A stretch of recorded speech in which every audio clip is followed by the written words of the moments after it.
ଜୟ ଜଗନ୍ନାଥ। ସ୍ୱାଗତ କରୁଛି ଆଉ ଏକ ନୂଆ ଭିଡ଼ିଓରେ। ଆଜିର ପ୍ରଥମ ପ୍ରଶ୍ନ, ଆମ ଦେଶର ପ୍ରଥମ ନାଗରିକ କିଏ? ଉତ୍ତର ହେଉଛି ରାଷ୍ଟ୍ରପତି।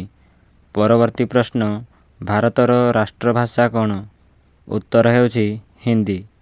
ପରବର୍ତ୍ତୀ ପ୍ରଶ୍ନ, ଭାରତର ସବୁଠୁ ବଡ଼ ନଦୀର ନାମ କ'ଣ?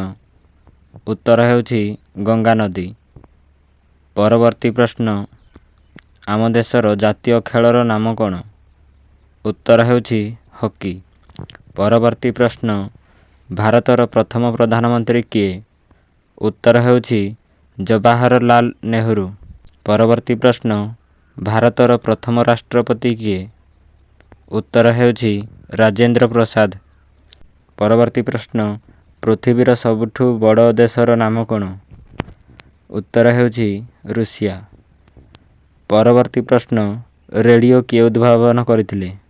ଉତ୍ତର ହେଉଛି ମାର୍କୋନି।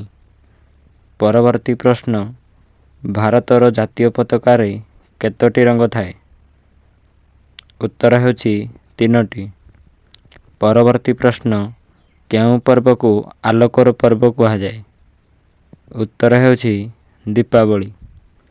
ପରବର୍ତ୍ତୀ ପ୍ରଶ୍ନ, ଭାରତର ପ୍ରଥମ ମହିଳା ରାଜ୍ୟପାଳ କିଏ ଥିଲେ?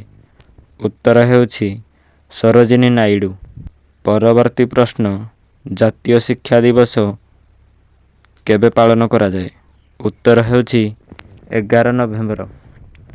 ପରବର୍ତ୍ତୀ ପ୍ରଶ୍ନ, ଓଡ଼ିଶାର ସବୁଠାରୁ ଲମ୍ବା ରେଳ ଷ୍ଟେସନର ନାମ କ'ଣ? ଉତ୍ତର ହେଉଛି ରାୟଗଡ଼ା ରେଳ ଷ୍ଟେସନ। ପରବର୍ତ୍ତୀ ପ୍ରଶ୍ନ, ବିଶ୍ୱରେ ସର୍ବପ୍ରଥମେ କେଉଁ ଦେଶରେ 5G ନେଟୱାର୍କ ଆରମ୍ଭ ହୋଇଥିଲା?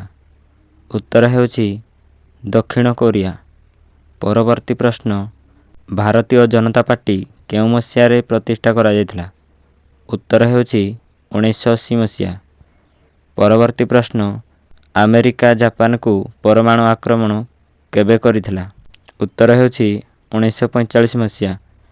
ପରବର୍ତ୍ତୀ ପ୍ରଶ୍ନ, ସତ୍ୟବାଦୀ ବନବିଦ୍ୟାଳୟ କେଉଁ ମସିହାରେ ପ୍ରତିଷ୍ଠା କରାଯାଇଥିଲା?